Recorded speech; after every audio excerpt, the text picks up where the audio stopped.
warahmatullahi wabarakatuh. Selamat pagi, Buhaba Saudara. Kembali lagi dalam Berita Aceh bersama saya, Resti Amelia. Serangkaian berita aktual telah kami siapkan untuk Anda. Berikut pilihan utama kami pada pagi hari ini. Kenaikan harga BBM non-subsidi mendorong warga Aceh Barat Daya menyerbu BBM bersubsidi. Antrean kendaraan terlihat di sejumlah SPBU.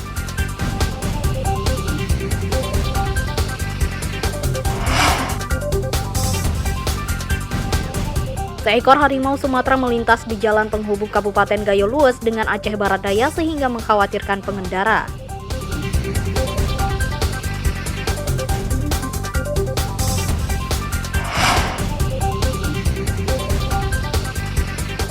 Perhelatan Pekan Olahraga Nasional Aceh Sumut terancam molor lantaran minimnya persiapan dan dukungan dana dari pemerintah pusat.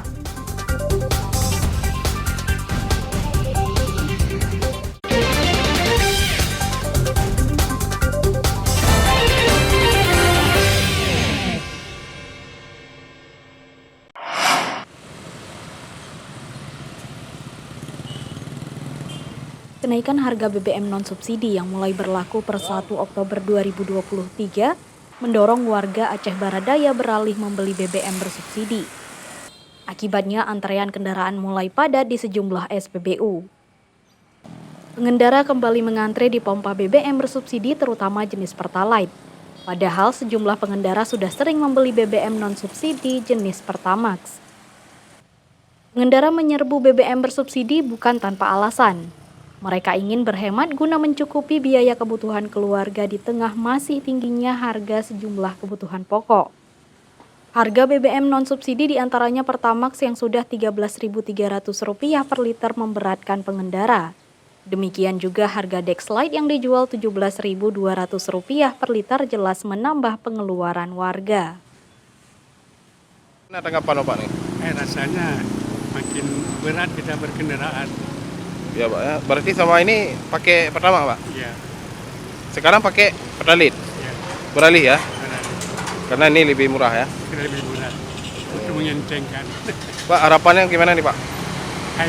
Mas stabil lah, jangan memberatkan kami rakyat kecil ini. Naiknya permintaan BBM bersubsidi menyebabkan persediaannya sering tersendat di SPBU. BBM bersubsidi jenis biosolar beberapa kali kosong sehingga harus menunggu pasokan baru dari Pertamina. Warga khawatir kenaikan harga BBM non-subsidi ikut berdampak pada harga bahan kebutuhan pokok. Pengusaha angkutan barang yang kesulitan memperoleh BBM bersubsidi terpaksa menggunakan BBM non-subsidi, sehingga harga barang jadi mahal. Tim Liputan melaporkan dari Aceh Barat Daya.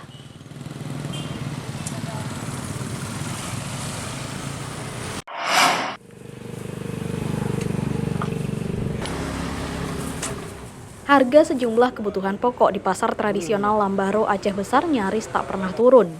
Sejak kenaikan harga kebutuhan pokok beberapa bulan lalu, hingga kini masih terus berlangsung. Kenaikan harga kebutuhan pokok kembali naik menyusul permintaan yang meningkat. Banyaknya permintaan bahan kebutuhan pokok untuk kenduri maulid berdampak pada harga.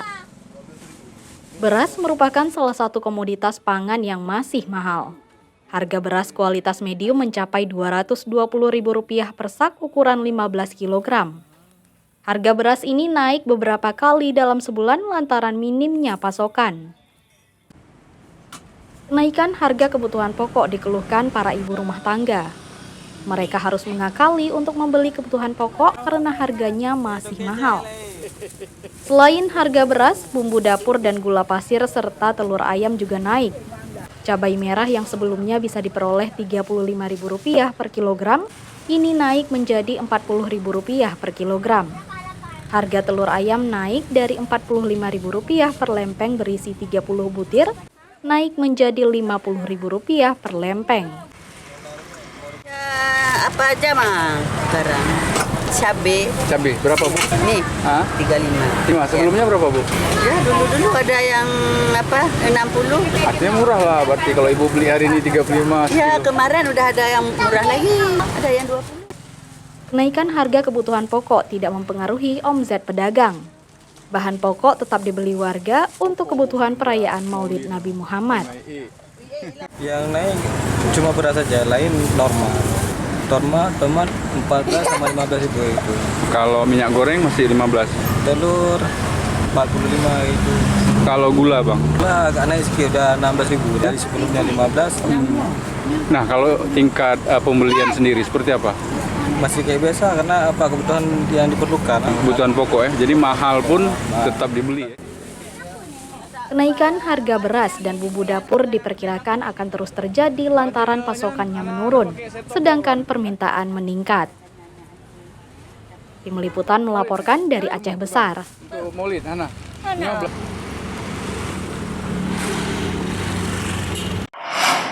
Nah, burnipis. Harimau guys.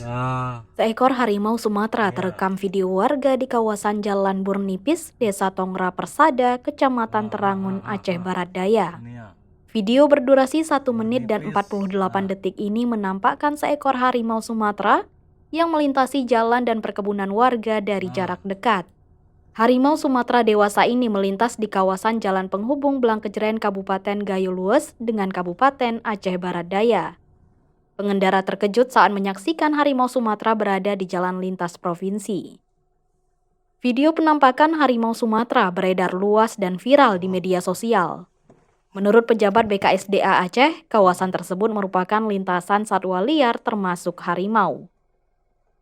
Terkait penampakan harimau yang melintas di jalur Gayo Lues Abdia, penanganan khusus itu belum bisa kita laksanakan karena menurut hasil pengamatan kami di lapangan itu hanya sekedar melintas ya. Yang paling perlu kami tekankan di sini adalah sesuai dengan kebiasaan dari harimau ya. Mereka biasanya lebih aktif pada malam hari. Warga diimbau tetap waspada saat melintasi kawasan itu, terutama saat sore hingga malam hari. Akhir-akhir ini penampakan harimau Sumatera sering berkeliaran di pinggir jalan raya. Selama sebulan terakhir, sudah 2 kali harimau Sumatera tertangkap kamera di 2 lokasi terpisah. Tim Liputan melaporkan dari Aceh Barat Daya.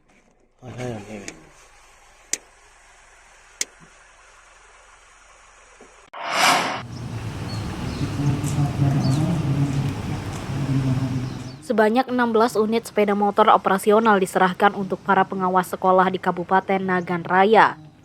Pengawas sekolah ini merupakan petugas dinas pendidikan yang menjadi pengawas di tingkat taman kanak-kanak, sekolah dasar, dan sekolah menengah pertama.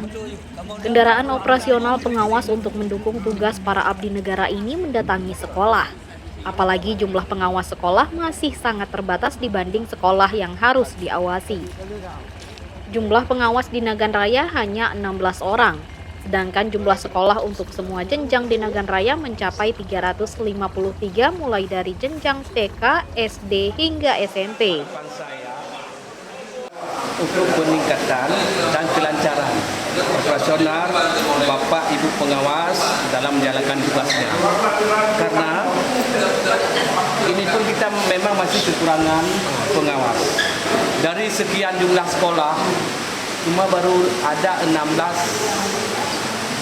pengawas sekolah. Terhadap ini kan tegas. Saya minta kepada Bapak Ibu pengawas, ini Pak Sunario selaku koordinator pengawas. Jadi jangan coba-coba sekali-sekali menggunakan kendaraan tersebut di luar keperluan dinas.